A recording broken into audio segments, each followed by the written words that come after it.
Hi friends, நேற்று செவ்வாய்க்கிழமை night எடுத்த வீடியோ. எங்கள் ஊரில் செவ்வாய்க்கிழமை தான் வந்து சந்தையிலே மேக்ஸிமம் எல்லா காய்கறியும் வாங்கி வச்சுப்போம். வெங்காயம், தக்காளி, தேங்காய் எல்லாமே வந்து பல்காக வாங்கி வச்சுப்பேன். நேற்றும் வந்து அதே மாதிரி எல்லாமே வாங்கிட்டு வந்துட்டேன். எல்லா காய்கறியும் வாங்கிட்டு வந்து அதெல்லாமே எடுத்து வச்சிட்ருந்தேன்.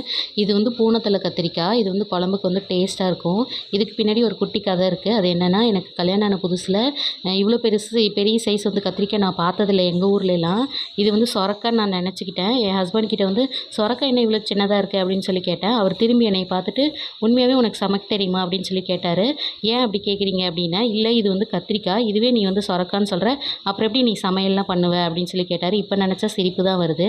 சந்தையிலவே வந்து மல்லிகைப்பூ எல்லாமே விற்கும். மல்லிகைப்பூவும் நான் வாங்கிட்டு வந்து வச்சுட்டேன். அதுக்கப்புறம் வாங்கிட்டு வந்திருந்த காய்கறி, தக்காளி எல்லாமே வந்து ஒன்று ஒன்றா எடுத்து அந்த இடத்துல அடுக்கி வச்சுட்டு, நைட்டு வந்து சிம்பிளாக தோசை சட்னி வச்சு தான் சாப்பிட்டோம். ஓகே ஃப்ரெண்ட்ஸ், பாய். நாளைக்கு வேறு வீடியோவில் பார்க்கலாம்.